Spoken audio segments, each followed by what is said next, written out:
Yes. So basically the standard tissue cups that are used for blood pressure measurement, as we had discussed last time, it was the cup width should be 40%, the length should be 80% of the circumference, and more than 20% of the diameter. 80%. Yes. Of the 40% circumference. Yeah. Width should be 40% of the circumference, length should be 80% of the circumference. So the ratio of the width to the length should be 1:2, or it should be more than 20% of the diameter of the limb. Usually, in children, we use a cup which is 1.5 inches in width. So it's different and in older children we can use around 3 inches width. Yeah, usually up to about 6 years of age, it is 1.5. 6 years. Yeah. Hello? Yes. Hello. Yes, it is about 6, up to the age of 6 years, it is 1.5. And then up to 6 to 12 years are the criteria. Okay. And about 12 years, usually you take the normal cuff. That is 40% of the thing. Yes. Okay. All right? Yeah. Yes. Okay. What was the second question? You asked about Takayasus, the geographical distribution in India. Mainly it is found in the eastern and northern and northeastern states of India. That is where the maximum research has come from. In the Indian classification, which states? The West Bengal, Bihar. West Bengal, Bihar. Yeah, they have the highest concentration of Indian variety of Takayasu's disease. Okay. Yes. Or the Indian variety of aortoarthritis, as they call it. Yes. And the classification was based on the angiographic findings. Indian classification. Where type 1 was only the arch vessels was involved. The type 2 is divided into A and B, where the ascending aorta and the arch vessels, and type 2B is ascending aorta, arch, and the descending thoracic aorta. Type 3 is the descending thoracic aorta and the abdominal aorta along with its branches. Type 4 is only the abdominal aorta and its branches. And type 5 is the entire length. So combination of 2B and 4. So the entire ascending arch and the descending thoracic and abdominal aorta. Yeah. Who's done the maximum work of aortoarthritis in India? So there are two. One is Dr. Manutosh Panja and one is Dr. Manutosh Panja is the latest one.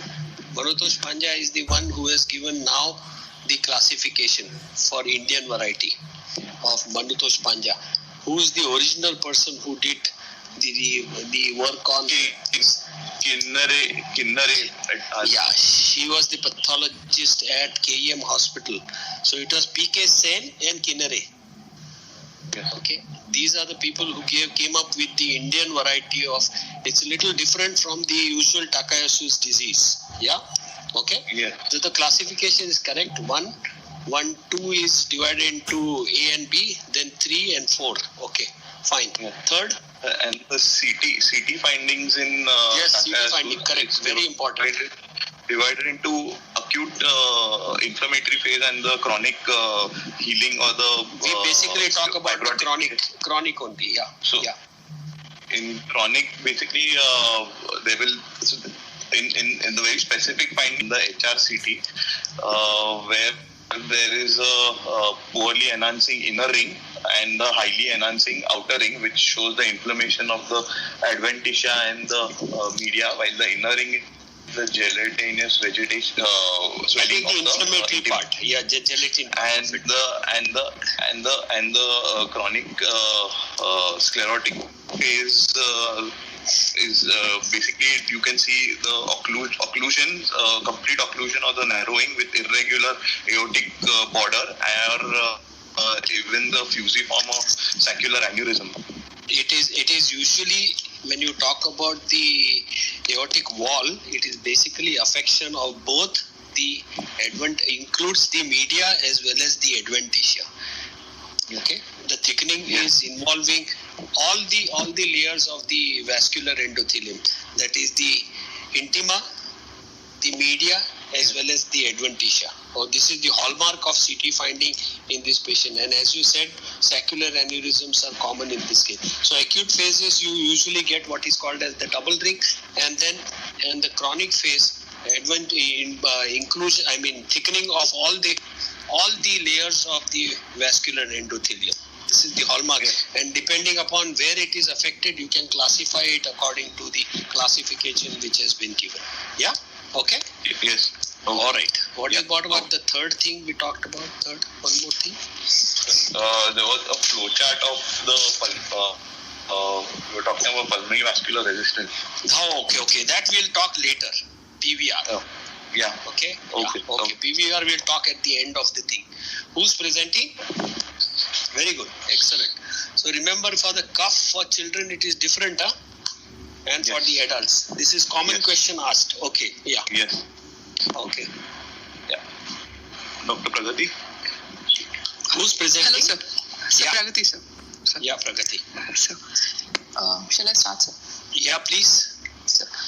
20-year-old male, Rama, studied till 5th standard, lorry driver by profession, a resident of Maychel, presented with chief complaints of shortness of breath for 1 year and palpitations for 1 year. And history to elaborate, patient was apparently asymptomatic 1 year back when he realized he has shortness of breath that was insidious in onset and gradually progressed, aggravated on exertion and relieved with rest. He had dyspnea on taking around 2 flights of stairs or lifting weights of around 40 to 50 kgs. However, he had no complaints on self-care, routine household activities or outdoor activities. That is dyspnea NYHA function class 2. There is no history suggestive of paroxysmal nocturnal dyspnea or orthopnea, no history of postural, diurnal, seasonal variation of dyspnea, no history of cough or hemoptysis. And dyspnea was associated with palpitations that were insidious in onset and offset, a rapid and regular pounding sensation, aggravated on exertion and relieved with rest, that is in NYHA function class 2. No history of syncope or post-palpitation. Precipitated So exertion, sir, activity. Okay.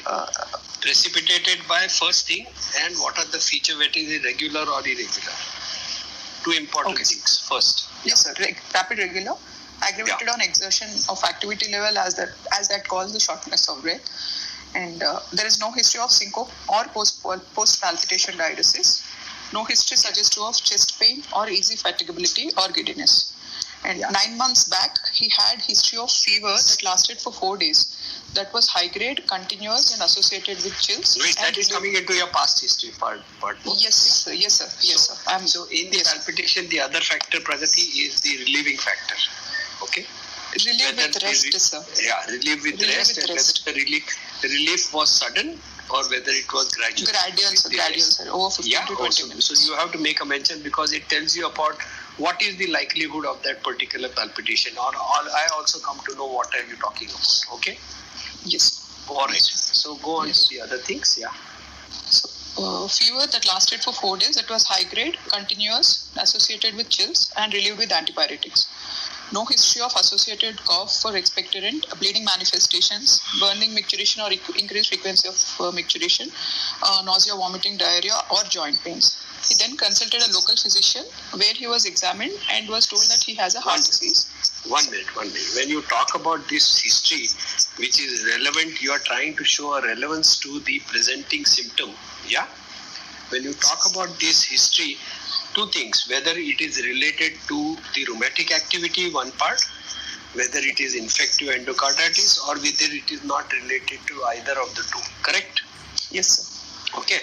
Now, when you talk about features suggestive of rheumatic, you have spoken that there were no involvement of the joint pains and everything. So you are trying to say that this is not likely to be rheumatic. Okay? Yes. Fever coming up. Yes. With the history of fever, whether the patient has any aggravation of the symptoms or not following that. Yes. No, I have included that in the history, sir. Yeah. So you have to say that with this particular history, whether there was any increase in the symptomatology as far as shortness of breath or the palpitation, sudden increase after the episode of fever. Okay? All right. Yes. Go ahead. Yeah. Actually, fever was not related to the disease, sir. So we don't know that it was during the fever. Yes. When you talk that he about has the a heart relevation, disease. when you talk about the reference of the fever in relation to the presenting symptoms, we come to know that this is not likely to be an infective endocarditis. Yeah. Okay. Yes. All right. Yes. Okay. So, and he was told that he has a heart disease and he needs a follow-up. But however, his fever has come down in 4 days with antipyretics, and he didn't require any antibiotics. Okay. And he remained in the same functional class for past 9 months. Yeah. With history of recent aggravation of symptoms for past 30 days with no specific triggering factor. And he had dyspnea on routine household activity and personal care with no history of PND and orthopnea. He was in NYHA functional class 3 associated with exertional palpitations with activity level that caused dyspnea. That is palpitations also NYHA functional class 3, sir. Okay. And he was homebound since then. Okay. Palpitations were associated with retrosternal chest heaviness or chest discomfort during nights, he says. So his sleep was disturbed or he had difficulty in falling asleep. Okay. And Okay. no history of prolonged fever associated with blackening of fingers or toes in the past. No history of fevers with joint pains or sore throat. No history suggestive of right heart failure. He then saw a cardiologist when he was told that his heart disease has worsened and needs surgery. And he came for further management. Okay. And Okay. past history has nothing contributory, sir. And personal history, his appetite is good. Bowel and bladder patterns are normal. Sleep is sometimes disturbed because he had difficulty in falling asleep due to chest discomfort. And family and sibling history, no significant medical history in the family. And born out of non-consanguineous marriage, he has 2 siblings, one elder sister and younger sister. And both are hale and healthy. And he belongs to lower socioeconomic status according to modified Kupus-Fomi scale. Yeah. And to summarize, sir, 20-year-old male presented with 1-year history of exertional shortness of breath and volume overloaded palpitations in NYHA functional class 1 with history of viral pyrexia that required no antibiotics and was incidentally diagnosed to have a heart disease. With rapid worsening of dyspnea and palpitations to NYHA functional class 3 for past 30 days. Yeah. Okay, sir. So, in short, this is a history which is absolutely non-specific, correct? Yes, sir. The patient is presenting with shortness of breath and palpitation. And palpitation, as you said, are related only to exertion. So, it possibly is reflecting of the increased cardiac contractions, which is making him feel this thing. Okay. 2 things. When the history is non-specific, we don't know as to what the etiology is as far as history is concerned. Now, certain things in the history has to be mentioned. One is he is 20 years old. So, it is important that you make a mention of whether the patient is having history of smoking or tobacco chewing. No addiction. No addiction, sir. Yeah, you have to make a mention as well as alcohol. Because if he falls in that group, being a truck driver, you have to keep it in mind that these histories are going to be relevant. So a non-specific history which is not going to direct you in any form as to what is the underlying patient's lesion is something you have to take a general history as far as the patient's past history as well as the present history is concerned. Okay? So now we are knowing that the patient has got some decompensation. He is going into decompensation. He does not have any signs of right-sided failure. He is basically presented with decompensation of the left side of the heart, correct? And is because the palpitations are obvious part of it, he is having palpitation related to the increased contractility of the heart, so is likely to be having a volume overloaded pattern. So we are talking in terms of a patient who has got 2 possibilities here as far as the history is concerned. We are not certain about it, but we are talking about a patient who has got likelihood of a valvular heart disease affecting the left side, most likely to be regurgitant lesions. Yeah. The second is whether the patient is having signs and symptoms suggestive of cardiomyopathy or muscular disease of the heart. Right? Yes. Okay. Either of the two. When the patient is presenting, so we are going to talk about situations where there is left-sided decompensation, either because of valvular heart disease or a primary muscular problem, cardiomyopathies. Okay? Yes. Yeah. So cardiomyopathies would present in decompensation, and after that they will maintain for some time. They have vaccine. Not necessary. They will present if the patient has got cardiomyopathy who is presenting with symptom with an ejection fraction of maybe 30 or 40%. The initial presentation will be of shortness of breath. They don't present with left ventricular failure as such. That will be later on. Palpitation also can be a symptom of cardiomyopathy. Okay? Yes. Yeah. Yeah. Yes. So go ahead. I have put my differential, sir. Yeah. As history is more suggestive of significant valve regurgitation, and most likely the valve involved is aortic valve. I have put we don't know. We don't know about that. We don't know about that. As far as history is concerned, as I said, it is a volume overload pattern with patients giving signs of incipient left-sided dysfunction. Correct? Because he is not manifesting with PND. So we are talking about a regurgitant region. We are not certain till we come into the examination part. So it is a valvular regurgitation patient with a volume overloaded pattern. Correct? And the second, as I said, remains a possibility whether the patient has got cardiomyopathy. Now, if the palpitations were irregular, either of them can be fitting into the diagnosis. Okay? Valvular heart disease against a cardiomyopathy. Yeah. Yes. So, first diagnosis I have put is aortic regurgitation with bicuspid aortic valve. Second diagnosis I have put is VSD with aortic regurgitation. And I have put MVP MR, sir. Third diagnosis. And fourth diagnosis would be cardiomyopathy.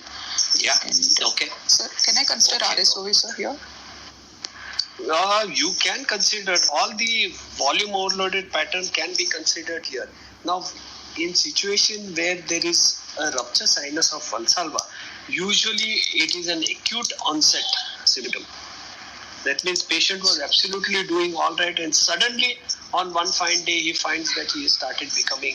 If you have that sort of history, then RSOV can come higher up on cards. But here it is, patient is presenting with gradual onset of shortness of breath, correct? So it remains lower in card, okay, much lower. Now you talk about aortic regurgitation as your first diagnosis with a patient who has got bicuspid aortic valve, okay? Why do you have to say that?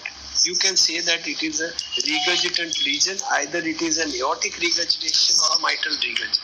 The etiopathology will come little later on when you talk about diagnosis. Now a patient who is presenting with 20 years, do you think rheumatic fever cannot be a possibility? No, it is still a possibility, sir. Of course it is a possibility, because in India, in the rheumatic fever, as far as India is concerned, the incidence of symptomatic rheumatic fever is only up to the tune of 60%. Okay, that is 2/3 of the patient will manifest with the symptomatology of rheumatic fever. 1/3 of them will have very subtle findings of rheumatic fever, and most of the time the presenting symptoms in such situation is arthralgia, which is forgotten in most of the time.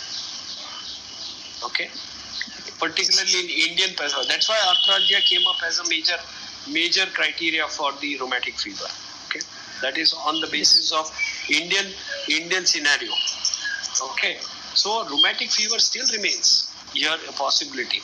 Either we don't know whether it is aortic valve or so you can say that it is a regurgitant lesion in the left side, either involving the aortic valve or the mitral valve, or maybe a combined lesion of the two.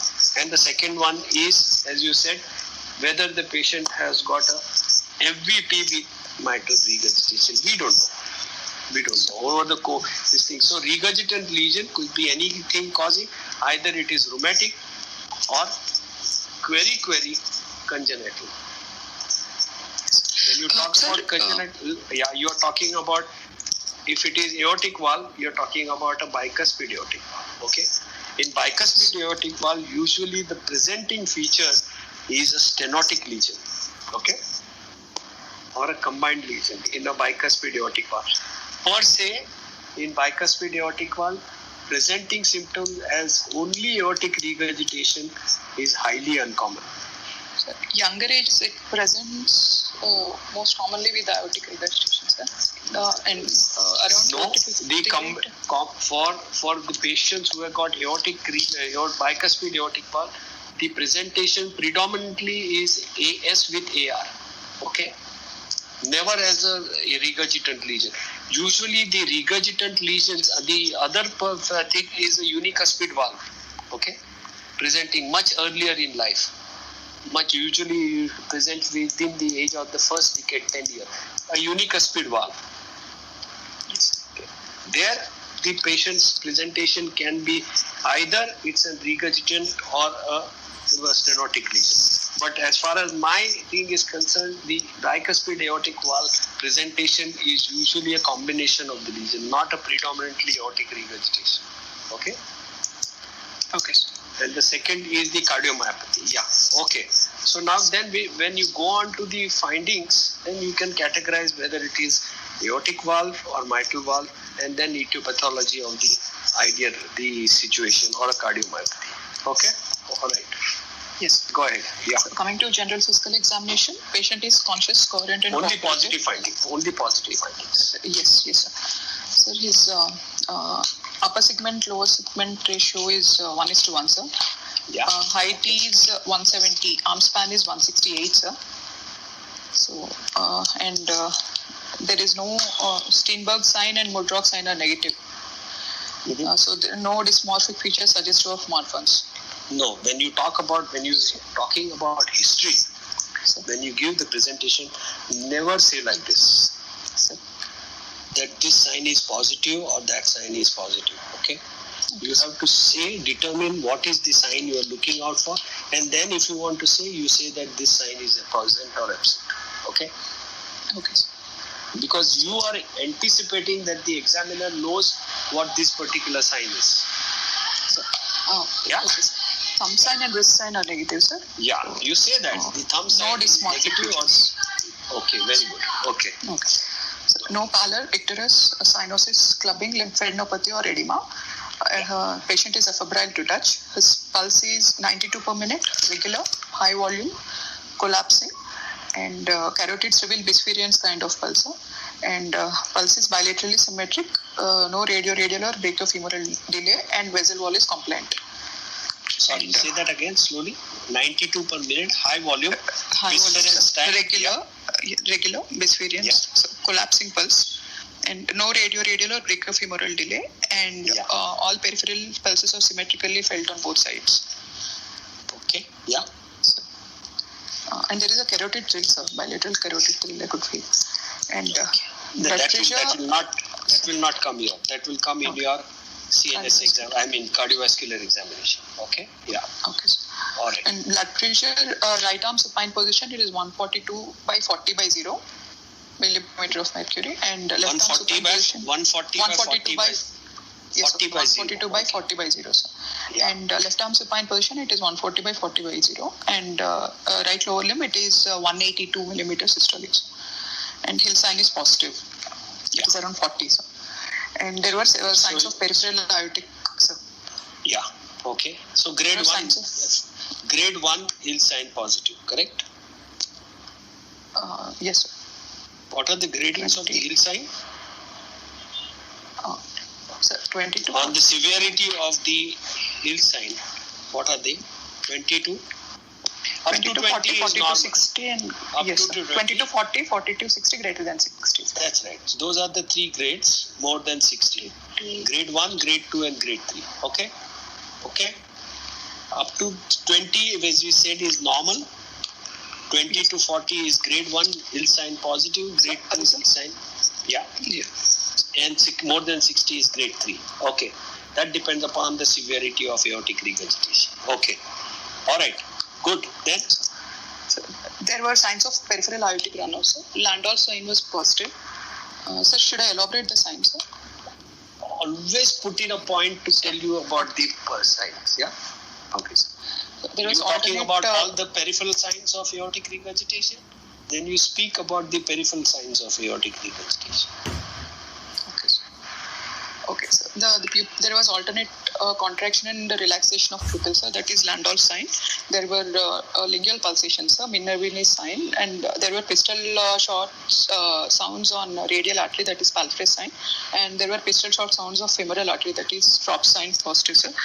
And Durozius murmur present, sir. On distal occlusion of femoral artery, the diastolic component has activated, and there was dysphagia pulse that I already mentioned. It's normal with the normal waveforms, normal respiratory variation, and hepatojugular reflex is absent. And coming to inspection and palpation together. One minute. Two things when you come to the thing. Okay? When you talk about the pistol sound in aortic regurgitation, how do you take the piston shock? As far as Durozius murmur, you said yes.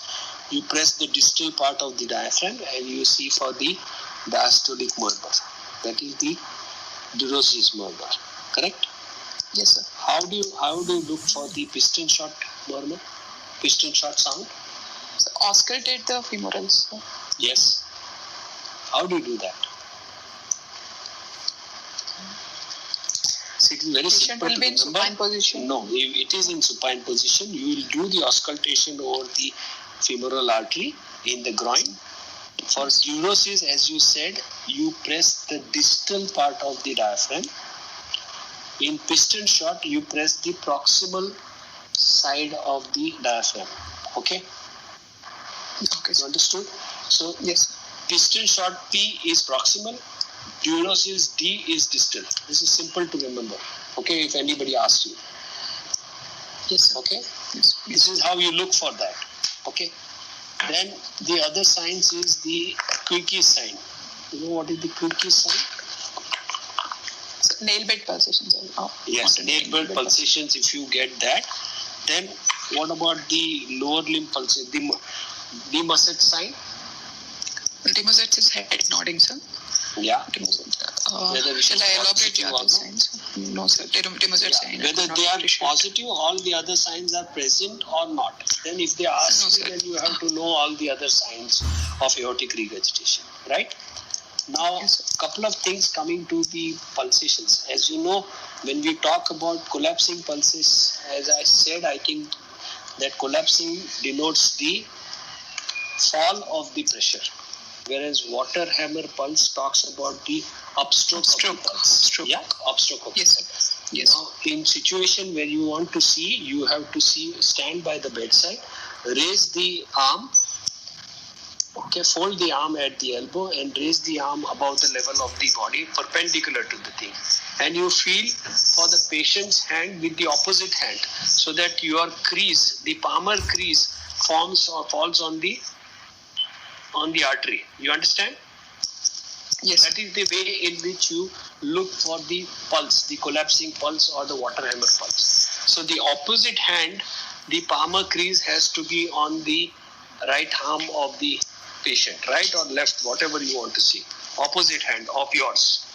Okay? Yes. Yes, sir. All right? The other thing is you're talking about a bisference pulse. Correct? Yes, sir. Yes, sir. Two things. Which are the conditions in which you will get bisference pulse? And how is the manner in which you determine whether the patient is having a bisference pulse or something else? Sir, I have checked. Bisference pulse will be seen in severe aortic regurgitation or a combination of aortic regurgitation and aortic stenosis, and even in HOCM, sir. Aortic regurg plus, correct, and HOCM conditions.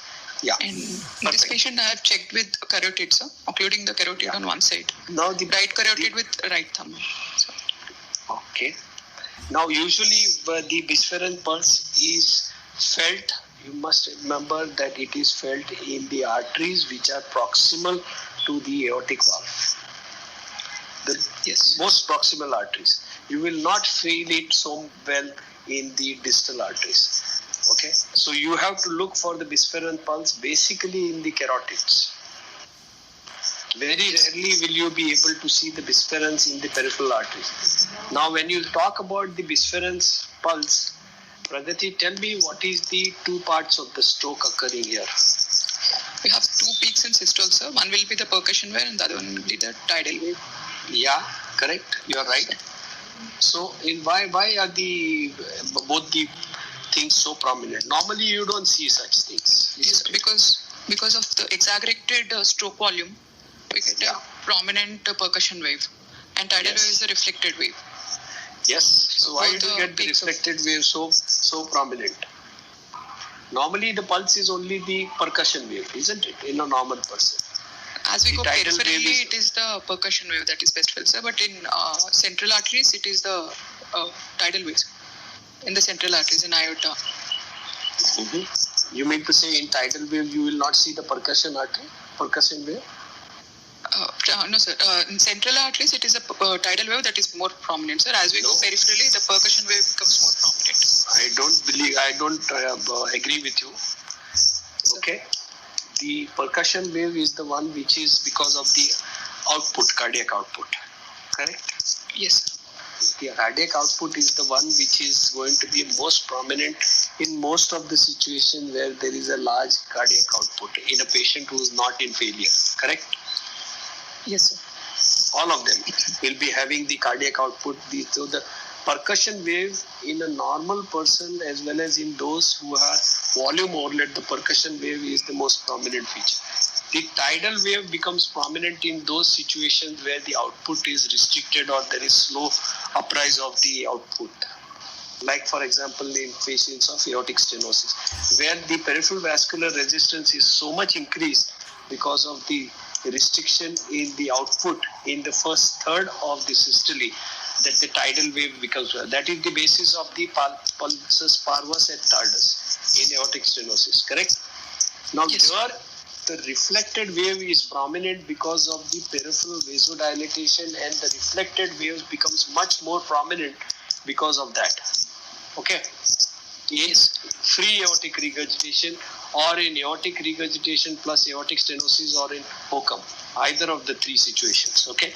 The brisk part is because of the percussion wave, and the tidal wave is the reflected wave. So in these situations, supposing you want to bring up a patient who has supposed to be having a percussion wave, how is the thing you are going to bring out the bisference pulse? Sir, I didn't get the question, sir. Say if you suspect that the patient, to feel for the bisference pulse itself is a very, very tricky situation. You don't see it, so you don't palpate it so easily, correct? So if you want to make it more prominent. Sir, tie a BP cuff and increase and inflate it 20 mmHg. No. That would increase the signs. Increase not. What is the other way in which you increase the output? Theoretically. Isometric hand grip, sir. By manuals. Yeah, by manuals. Isometric hand grip, sir. No. Isometric hand grip will not make it more prominent. In fact, it will dampen the bisference pulse. What is the situation? Which manual will give you increase in the flow? Sir, amyl nitrate.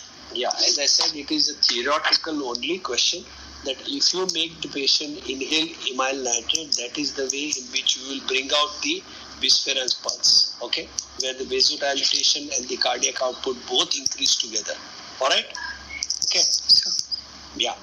Now, when you talk about the bisference pulse, you have a bifid pulse, correct? Yes, sir. Vis-a-vis of that, you will get a bisference pulse, you will get an apex beat. Okay, you come to that. We will come. Okay. Go to the CNS examination. So inspection and palpation together. Chest is bilaterally symmetric. Trachea is central. There were visible neck pulsations, and precordium is hyperdynamic. And apex is seen and felt in left sixth intercostal space, 2 centimeter lateral to mid-clavicular line. It was diffuse, hyperdynamic with the medial retraction, sir. LV type of apex. There were suprasternal pulsations. There was no parasternal heave, no epigastric pulsation, no palpable second heart sound. And on percussion, right heart border is retrosternal, left heart border corresponded to apex, and left second intercostal space is resonant, and right second intercostal space was dull, sir. Okay. Yeah. And on auscultation, so Yeah, please go ahead. first heart sound was soft, sir. Second heart sound, I could appreciate a single second heart sound, sir. And there was LVS3. And there was a high-pitched, constant valvular aortic ejection click heard widely over the precordium, sir. 1 minute. You said about first is the heart sounds. First one is the S1 is normal. Yeah. Yes, soft, sir. S1 is soft. Okay. What about S2? S2, I felt it was single, sir. Could hear a single component. Okay, single. So might be because of softer A2, or P2 being masked in the murmur, or because of simultaneous closure of both the valves. A2 overlapping P2. Okay. So, go ahead. And an ejection click, sir. A valvular ejection click. Constant valvular ejection click heard widely over the precordium. And so shall I go on, sir? Please. Yeah. I could hear 3 murmurs, sir. In left third intercostal space in the parasternal area, high pitched, high frequency, soft blowing, holodiastolic murmur, better heard in sitting and leaning forward position with the diaphragm of the stethoscope, no significant respiratory variation, and slightly increasing in intensity with isometric hand grip. And in left third intercostal space in the parasternal area, a harsh, mixed frequency, grade 2/6, soft, crescendo, decrescendo, and no conduction. Best heard in sitting and leaning forward position with a diaphragm of the stethoscope at end expiration, increasing with isometric hand grip. And at the apex, low pitch, low frequency, rough rumbling, mid-diastolic murmur with the presystolic murmur, best heard in left lateral position at end expiration with well of stethoscope, increasing with isometric hand grip. So other system examination is normal, sir. Okay. All right. So coming to your findings, as I said again and again, don't talk about the second heart sound which is single. You can say that the second heart sounds appear to be very closely split, but I am not able to appreciate the A2 component so well. Okay? All right? Because here, talking, as I said, once you talk about single second heart sound, they are going to jump on you. So you say that you have to be ready to come out of the situation. You can say that the second heart sound appears to be very, very closely split, and the A2 component is not very easily audible. Okay? Yes. All right? Yes. So you are saying that there is a second heart sound, but you are not able to hear it. That is first thing, as I told you again and again. Never say that the second heart sound is single. Okay? Yes. All right, you have to be ready to come out of it. The third heart sound is constant ejection click. There is nothing like a constant ejection click. Okay? The ejection click, when you talk about the ejection click is coming from the aortic valve, correct? Yes. Yes. In this case. So I meant no respiratory pliable, good aortic valve. You can say that it is a aortic ejection click which is not varying with the phases of respiration.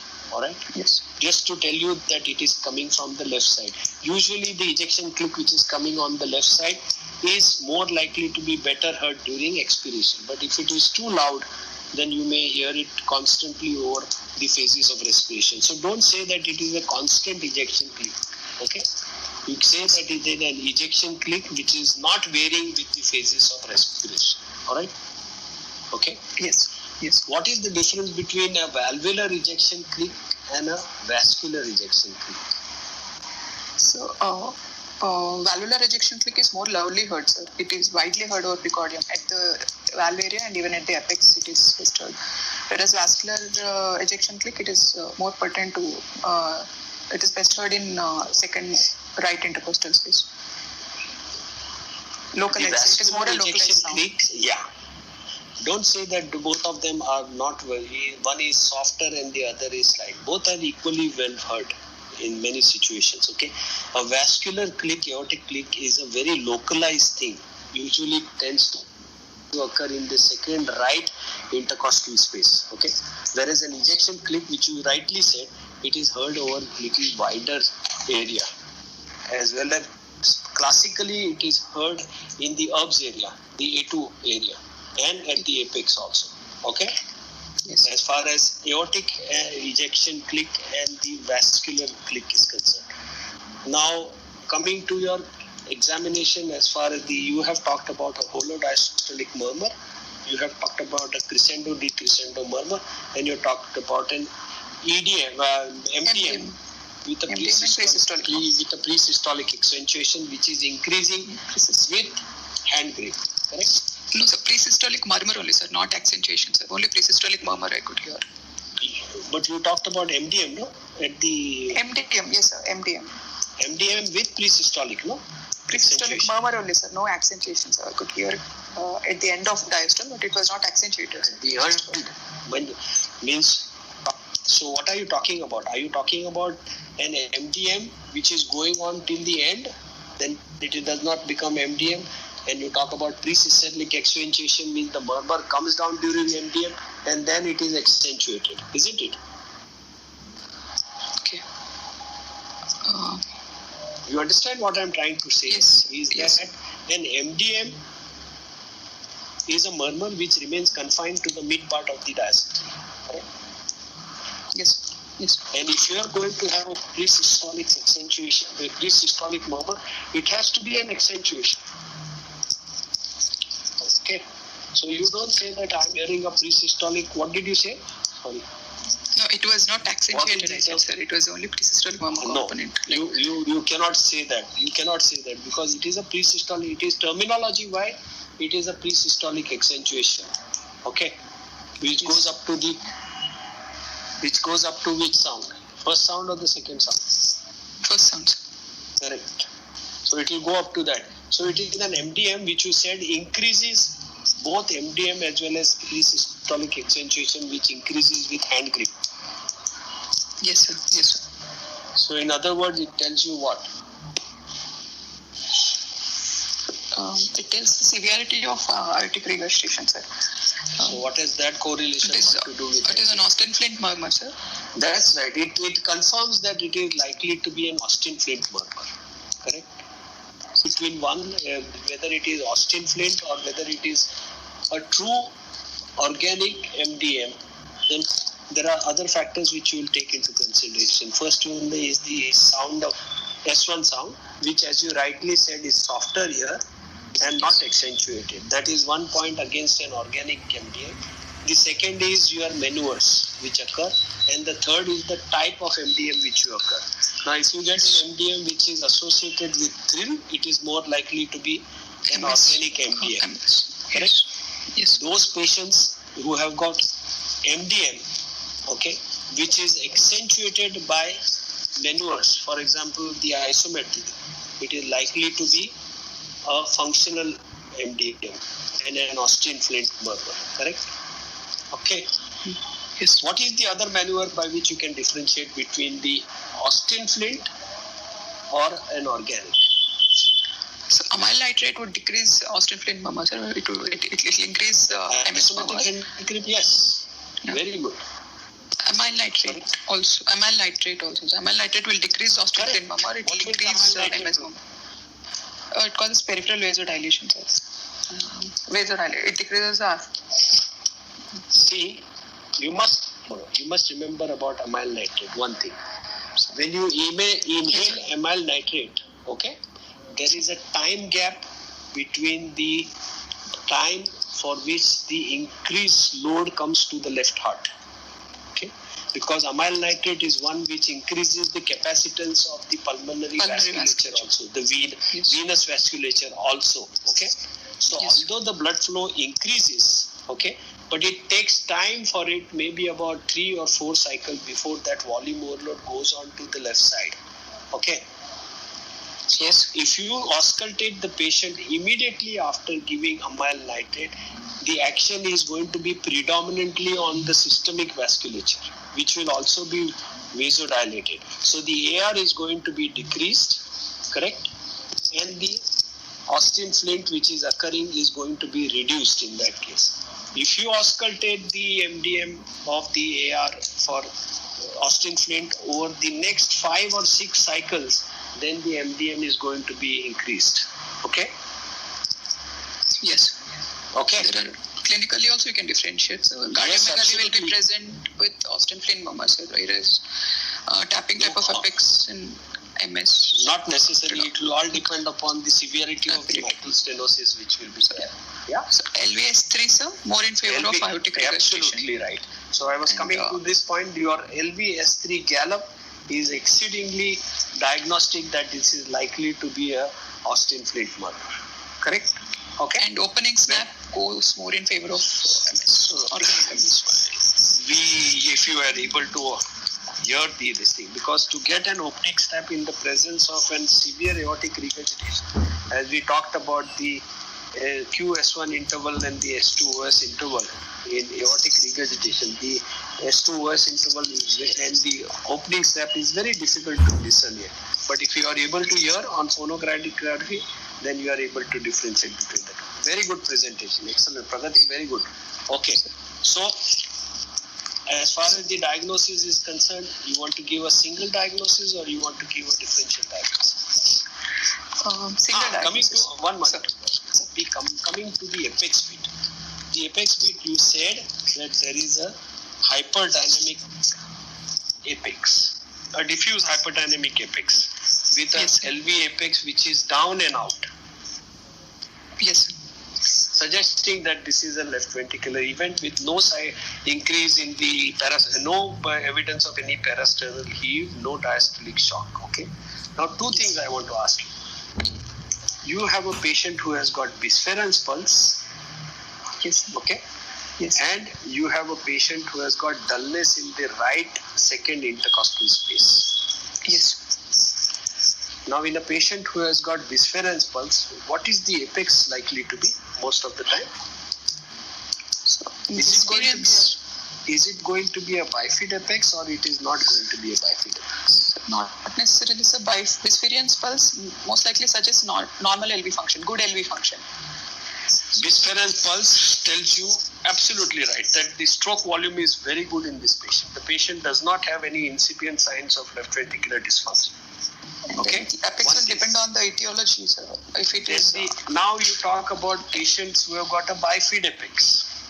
Yes. That is what are the situations in which you will get a bifid apex? HOCM, sir, hypertrophic obstructive only cardiomyopathy. Only HOCM? With the bisference pulse. No, I'm talking about bifid apex will be there only in HOCM? Or will you find it in patient who has got aortic stenosis with aortic regurgitation where AR is dominant? Yes. Yes or no? Yes. Yes, sir. Yes, you will get it like that. Okay. A bisference pulse tells you what? That the initial there is a good ejection output, and then later on the obstruction comes into play, and then the second bout of contraction comes in. Correct? Yes, sir. So that happens commonly in HOCM, but it can occur in aortic regurgitation with aortic stenosis also. Okay. Yes. All right. Now tell me, what is the situation where you will get a trifid apex? So, trifid HOCM is a possibility, sir. What is the trifid apex supposed to be? The spike and dome plus the palpable S4 together. That's right. So these are 2 components. One is the systolic component, which is bifid apex, and the diastolic component, which is the forceful contraction of the atrium, the left atrium. Okay? Because of the reduced compliance of the left ventricle. Now, by trifid apex, usually is an hallmark of HOCM. But it can also occur in a patient who has got aortic regurgitation dominant with aortic stenosis as a moderately combined lesion with that. So both these conditions you can get a trifid apex also. Okay? Yes. Yeah? Yes. Okay. So severe AR with moderate AS, sir. Severe AR with moderate AS. Yes. the dominant feature has to be an aortic regurgitation for these both entities of bifid apex as well as for the trifid apex, where the trifid apex is a systolic diastolic component. Okay. All right, very good, Pragati, very good presentation, excellent. So you want to give a diagnosis or you want to give a differential diagnosis? Diagnosis only, sir. Yeah. A cyanotic congenital heart disease, bicuspid aortic valve, Yeah. most likely type 1, sir, with severe aortic regurgitation. Now, how did you say it is type 1? Now, how did you Just say because it of the incident, that is more common, sir. Around 77% is type 1. No, you are not going to And, say that. Okay, sir. Okay. You are not going to say that. This is a diagnosis to be made after the investigation, Okay, sir. Okay, sir. after echocardiography. Okay? Yes, yes. Yeah. And ascending aortopathy, sir, because I could feel second right Oh, I intercostal have space forgot to dullness. ask you about the dullness in the second left right intercostal space. Sir. You okay? Now, Yeah, usually when you have a patient who has got dullness in a patient who has got aortic valve disease, okay, it denotes what? It denotes that there is a significant post-aortic valve dilatation. Dilation correct of or- ascending aorta. Yeah. Yes, sir. Yes. Now, when you talk about such situation, the commonest feature when you get significant amount of ascending aorta dilatation occurs in which situation? So, currently in this bicuspid aortic valve, there can be ascending aortopathy, sir, and there can be dilation of ascending aorta. We are not And talking even about in aortopathy. severe We are aortic, talking about severe in AS, severe general. AS. Severe AS, Usually there can be post-aortic dilation. Yeah, that's right. It usually occurs in situation where there is a dominance of the stenotic lesion in the aortic valve pathology. You understand what I'm trying to say? Where there is a combined aortic stenosis and an aortic regurgitation. This enlargement of the post-stenotic dilatation is dominated by the stenotic lesion. So if you have an ASAR where the aortic stenosis is a dominant feature, then you are likely to get a dullness in the second right intercostal space. Again, in patients who have got significant aortic regurgitation per se, okay, can also get ascending aorta dilatation. Not only the ascending aorta limiting itself to the second left intercostal space, but it can go higher up also, okay, where there is almost like an aneurysmal dilatation of the ascending aorta. Okay. This aortic aneurysms is also caused. Yes, the third is now this pathology was classical in patient who has got aortopathy, and that was the combination which was used to occur in patients who had syphilitic aortic regurgitation. Okay. Yes. So that was one of the hallmarks where a significant dilatation and dullness in the second right intercostal space occurring in patients with aortic regurgitation. So the first diagnosis of those times used to be a syphilitic aortic. As I said, severe aortopathy, or as you rightly said, bicuspid aortic valve, because they have usually underlying aortopathy for them. So you get significant.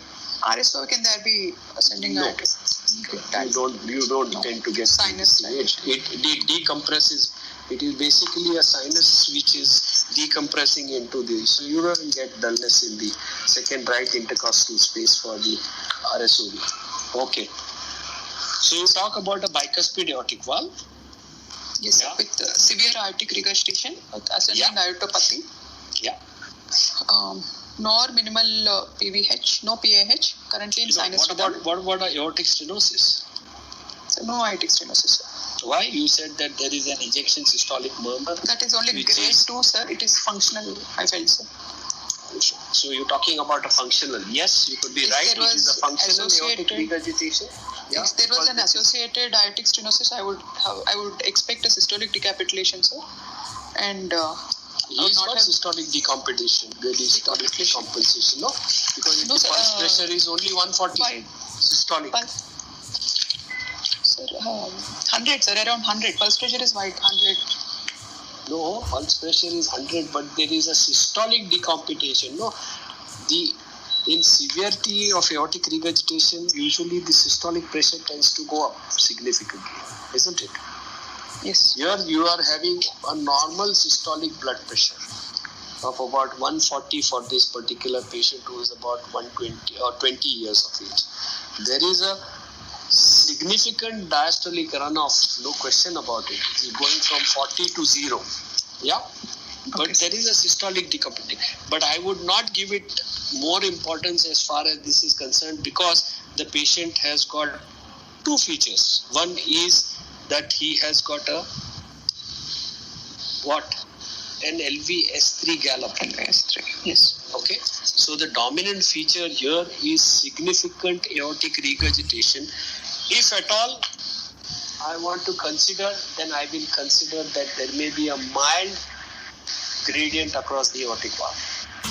Yes. The But murmur, not- murmur is but also not early sig- peaking, sir. That's early right. peaking, Early short peaking, murmur. and then it is not more than grade 3. If it was more than grade 3, if it was a long ejection systolic murmur with a peaking later, then it is likely to be organic, significant aortic stenosis. Okay, so it looks like a patient who has got a free aortic regurgitation with a bicuspid aortic valve, a very rare situation which you tend to get in such situation at a young age. Okay, at 20 years of age. All right. Also explain. Sorry. Carotid thrill, how to explain? Due to flow, increased flow. This is basically related to the excessive blood flow which is occurring with the cardiac output. That can happen, and particularly, as I said, keeping in mind that this may be having some mild associated aortic stenosis. I would still bet on my thing that it may be having a mild aortic stenosis. Okay, but predominantly severe aortic regurgitation with mild aortic stenosis. Okay, out of the two, what do you want, X-ray or the ECG? Sir, ECG. Why ECG? Sir. Just X-ray, sir. Just X-ray. Why X-ray? I would confirm the chamber enlargement and Why? How are you going to change enlargement? How are you going to decide about the chamber on a PAView?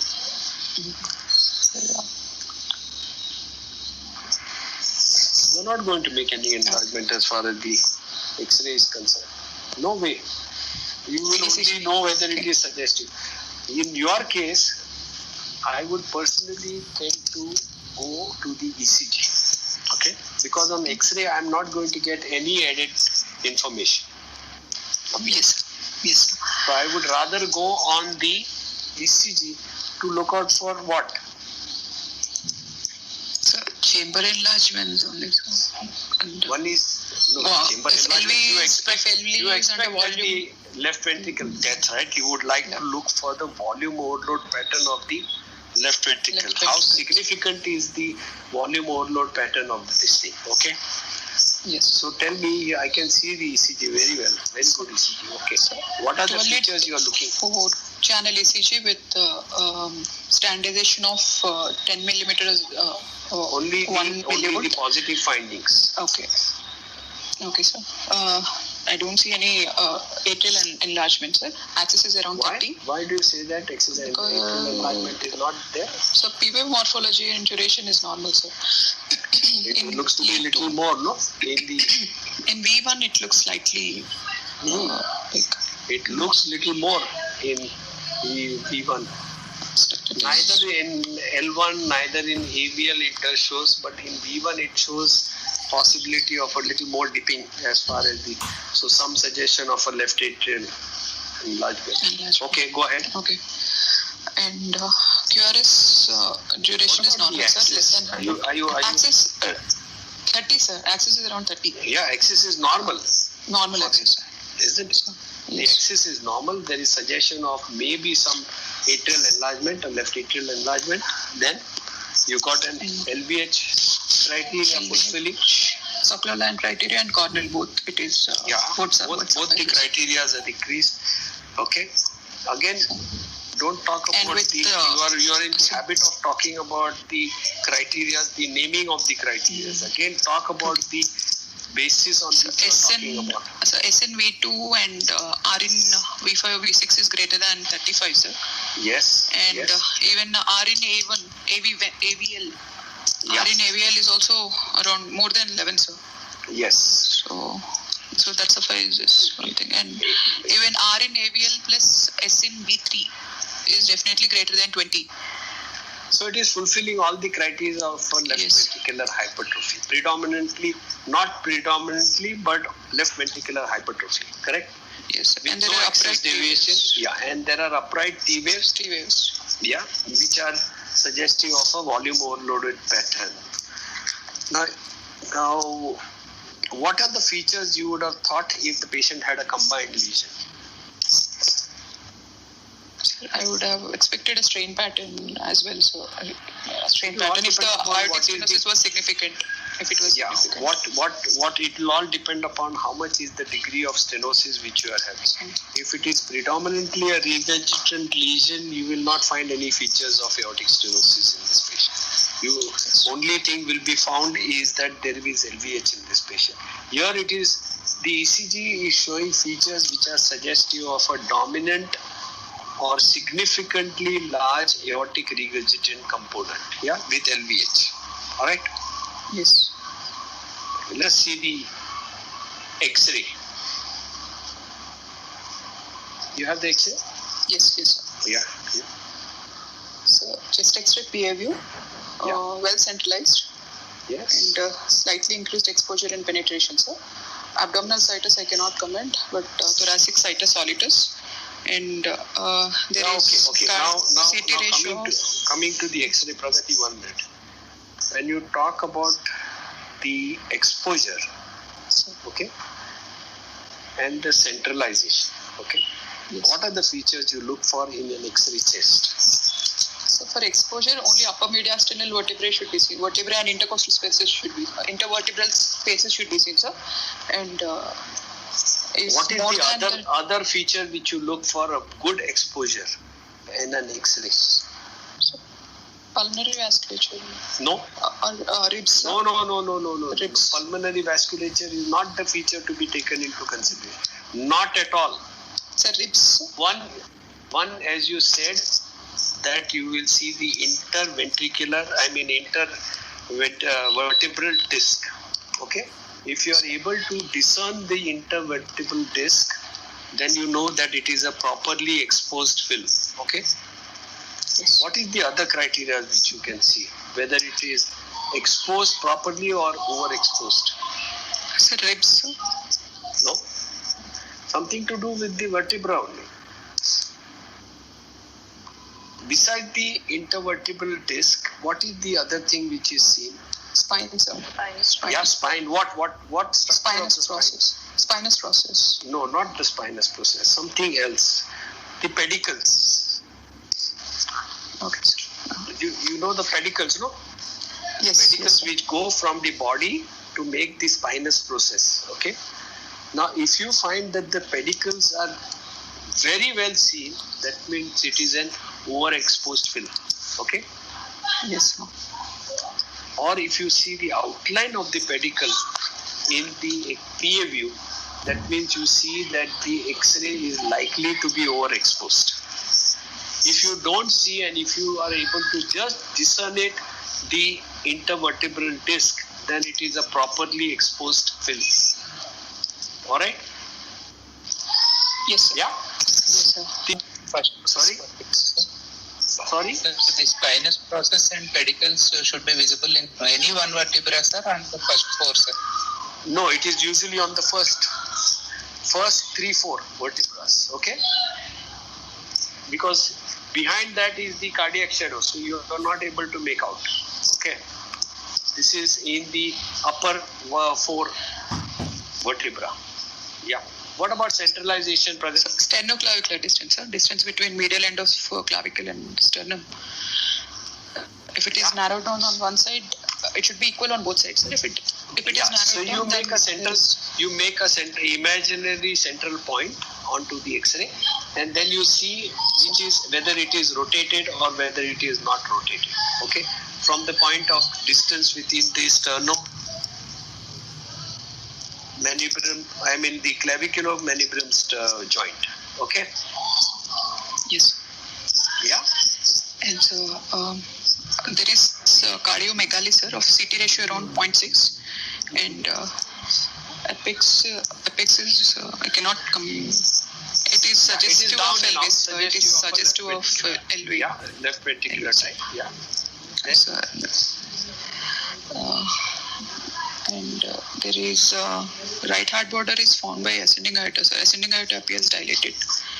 No, And, only there don't is, think. Go from down to up. okay, slight right atrial enlargement. It looks like so. Yeah. Even there is As per the criteria, when will you say that the right atrium is enlarged on the chest behavior? when it occupies equal to or greater than 3 intercostal spaces or greater than 50% of vertical cardiac shadow, or if it occupies 50% of the cardiac shadow. vertical, sir, vertical. No. As you said rightly, perfectly, you said that it is if it is occupies over 3 intercostal spaces, okay, then it is likely to be RA enlargement. What about the 5 centimeters from midline. That's right.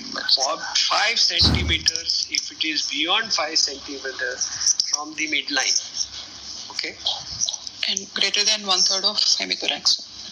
That is in pediatric. yeah, that is for the period. For adults, it is 5 centimeters outside and occupying more than 3 intercostal space. Okay, go ahead. Next. What are you seeing there? It appears slight right atrial enlargement, so it looks like, and there There is appears to be slightly a right atrial enlargement. You will have to measure it and keep the things ready. So is there a shadow in shadow, sir? Then what else? Is there a shadow in shadow? Are you seeing at a double atrial shadow? Yes, sir. There is a shadow in shadow. Yeah, there is a double atrial shadow. You can see the shadow in shadow of the right atrium. So looks to be some left atrial enlargement also here. Then you come up, then you see what? There is a prominence of the border which is just below the superior vena cava. Correct? Yes, sir. Okay. So this looks to be the ascending aorta dilatation. Okay, normally the ascending aorta is not discernible on the right side. It just forms a border just below the level of the superior vena cava, which is coming from up down. Here there is a prominence of that particular segment, suggesting that there is a dilatation of the ascending aorta. Okay. Go on to the pulmonary aortic conus also. The aortic conus also looks to be prominent. Prominent. Yes. Yes. Yeah. Yes. The pulmonary vasculature looks to be normal. There is no hilar congestion as far as this patient is concerned. Important because you will come to know about the left ventricular function as far as indirectly you will come to know about that. Okay. So it is consistent with your diagnosis that there is a significant enlargement of the ventricle, probably left ventricle, dilated ascending aorta, as well as the ascending aorta as well as the conus, right? Yes. So it is fulfilling all your criteria of the diagnosis of a significant aortic regurgitation, maybe some aortic stenosis here in this patient because of 2 features. One is the decapitation and the second is the thrill in the carotids. Okay. Echo? Echo report I don't have, sir. You said bicuspid aortic valve with severe aortic regurgitation. Now your bicuspid aortic valve, you can talk about the type of bicuspid. Sir. Okay. On echocardiography. Okay. No, Not I don't otherwise. have the report. Yeah. I don't have the report, sir. Okay. What was it showing?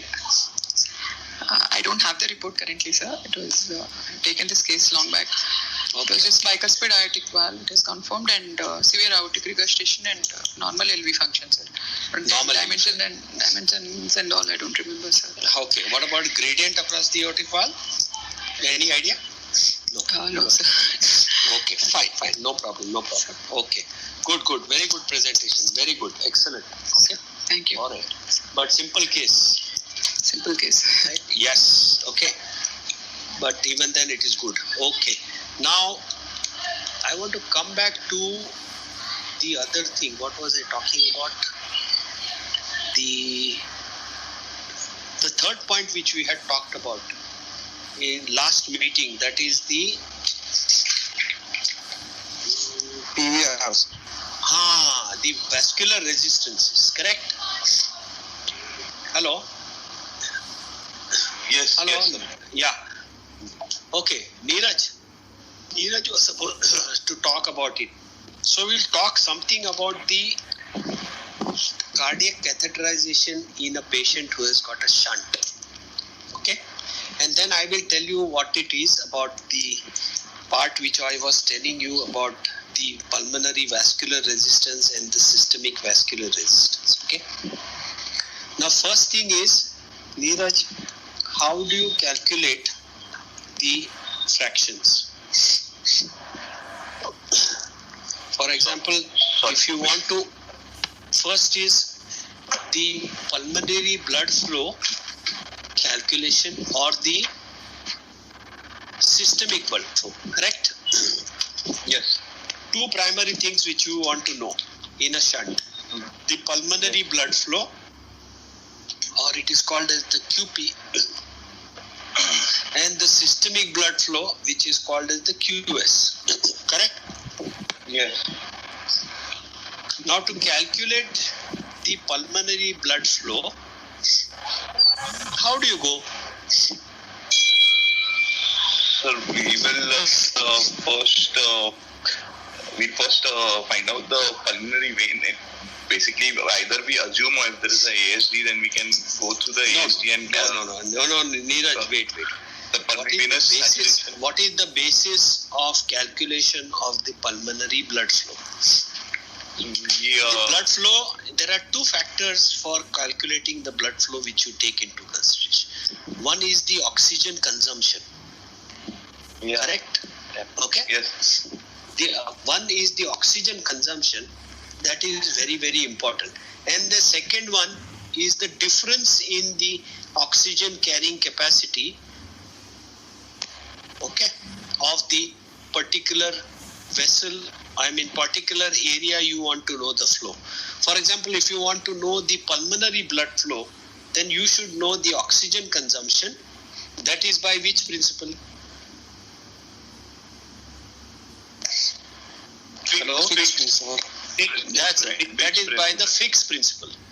You calculate the oxygen consumption, correct? Yes. Yeah? Yes. And the other thing is what? So the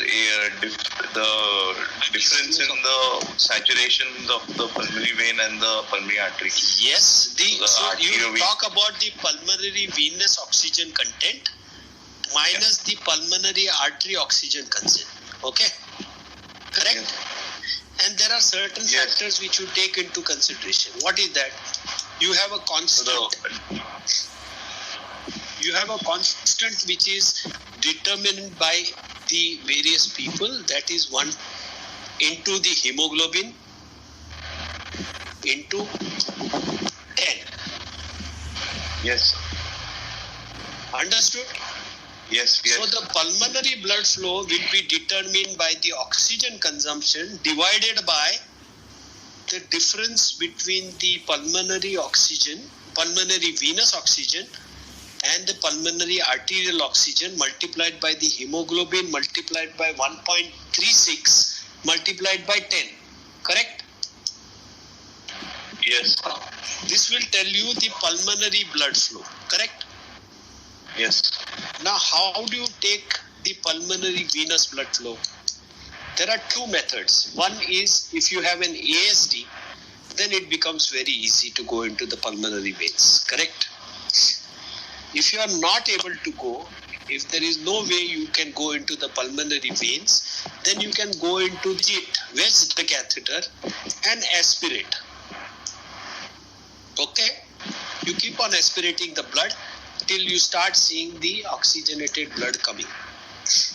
Hello? Yes. Hello? Yeah? Is everybody listening or not? I can't hear. Yes. Yes. Okay. So there are two methods. As I said, if you have an easy accessibility to the pulmonary vein, then you go across the ASD, go into the pulmonary vein, take the sample. If not, you will go into the artery and you wedge it. Now, many a times, as I told you, when there is pulmonary hypertension, wedging the catheter becomes a difficult proposition. Okay? Hello? Yes. It becomes a difficult proposition.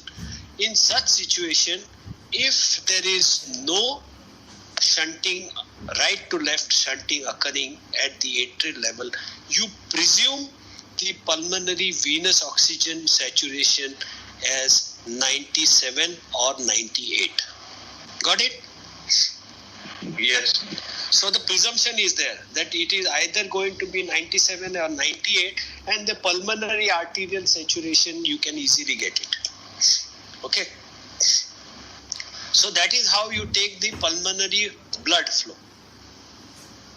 Correct? The QP. Yes. Yeah? What about the systemic blood flow?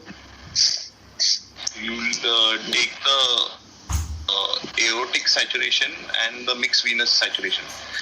Aortic what? So It is basically the arterial. When you talk about terminology, it is the arterial O2 minus the Arterial. venous O2. Okay? Yeah. Multiplied by the constant factor that is 1.36 multiplied by hemoglobin multiplied by 10, and up you have the oxygen consumption. Okay? Correct? Yes. So Yes. that will give you the QS, Yes. the systemic. Now depending upon what comes, you will make it as a QP over QS fraction. Correct or not? Yes. Correct? Yeah. Yes. Yes. Yeah. Now if you combine both these things together, no, the QP and the QS together, the what I'm talking about, the calculations are together are concerned, then it is very simple to come to a direct QP minus QP over QS. How do you do that? You divide the systemic arterial O2 content minus the mixed venous O2 content, okay, divided by pulmonary venous O2 content minus the pulmonary artery O2 content. Okay, if you understood what I'm trying to say, either you calculate Yes. both QP and QS separately, Yes. or if you combine both of these equations, then the factor which you are going to take into consideration is going to be only this.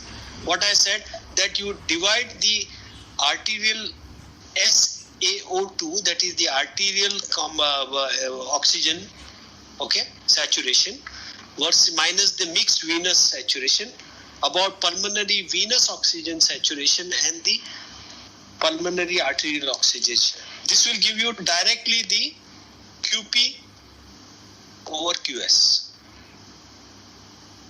Understood? Hello? Yes. Yes. Okay.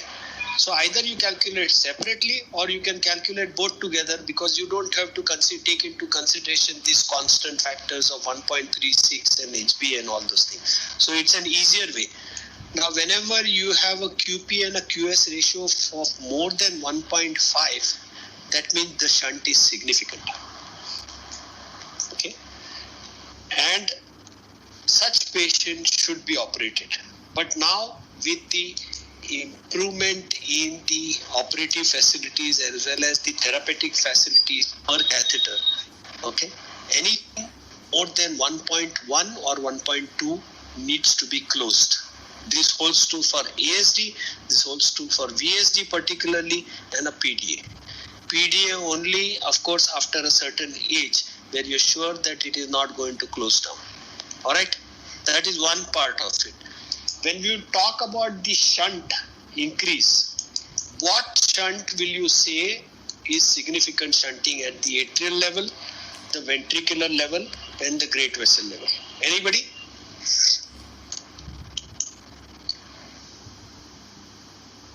It's a single sample at atrial level, it is 11. There is Ventricular level never a single central. Okay. There is Multiple never a single. samples, 7. There is never anything like a single sample. For the mixed venous, we talked about last time also. You take 3 IVC, 1 SVC, divide by 4. That is mixed venous. When you come to the RA level also, there are 3 levels: the high RA, the mid RA, and the low RA. Okay, and the mean of the 3. Mixed with. So if you're talking about a shunt at the atrial level, what is supposed to be a significant shunt occurring? Means diagnostic shunt level occurring. What about ventricular level? So 5, sir. Ventricular level 5, great arterial level 5, atrial level 87. Yes, correct. Perfect. So whenever you find a step up of 7% at the atrial level, it is suggestive of a shunt. If it occurs 5% at ventricular level, it is suggestive of a shunt. And at a great vessel level, it is again 5%. Okay? So if you get less than that, then you have to see whether your diagnosis is correct or not, and you be certain as to what is the shunt or which you are thinking about. Okay? All right? Now coming to Neeraj, how do you calculate the pulmonary vascular resistance? It is very simple. The difference in the pressure between the pulmonary artery and the mean LA pressure, or the pulmonary capillary wedge pressure upon the absolutely right. So blood flow. The flow, the pressure difference across the arterial bed divided by the cardiac output. Correct? Yes. Hello? Correct or not? Yes. The pressure difference across the arterial bed, whether it is pulmonary or the systemic. Correct? That will give you the vascular resistance. So for pulmonary, it will be difference between the main pulmonary artery pressure minus the capillary wedge pressure or the LA pressure. Okay? Yes. Divided by the cardiac output. That will give you the pulmonary vascular resistance. Now the pulmonary vascular resistance is denoted either in the Wood units or on the basis of the Dimes per centimeters raised to per centimeter square raised to what? 5. Dynes per second per centimeters raised to 5. Correct? Hello? Yes, sir. Yes, sir.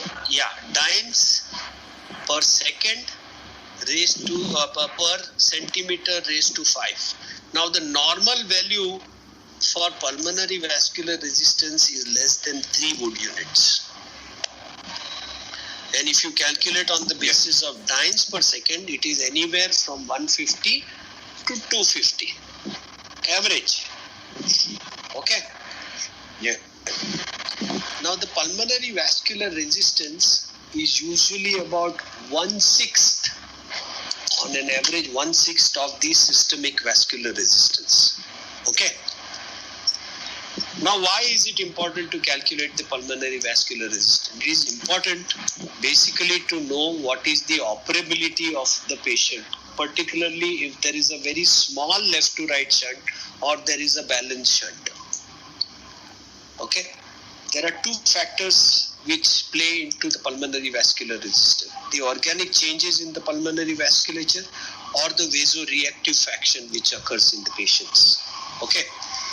So if you find that the pulmonary artery pressure is almost systemic, then you are going to do a cath on this patient to find out what is the vasoreactive factor as far as the pulmonary vascular resistance is concerned. Okay? So what are the drugs which will reduce the pulmonary vascular resistance? Can somebody tell me? Or only I am going to talk? Nitric oxide. First is not nitric oxide. First is not Oxygen. First is Oxygen. Then Oxygen. Nitrates. after that does not nitrate. The second term which is very easily available. Adenosine. That's right, adenosine. The third one is isoproterenol. Okay. Fourth one is inhaled nitric oxide. Yeah. In order. So oxygen, adenosine, isoproterenol, and nitric oxide. Okay. Now, if you find that the patient is balanced shunt, or if you find that the calculated pulmonary vascular resistance is coming quite high, we will discuss what that is. And I want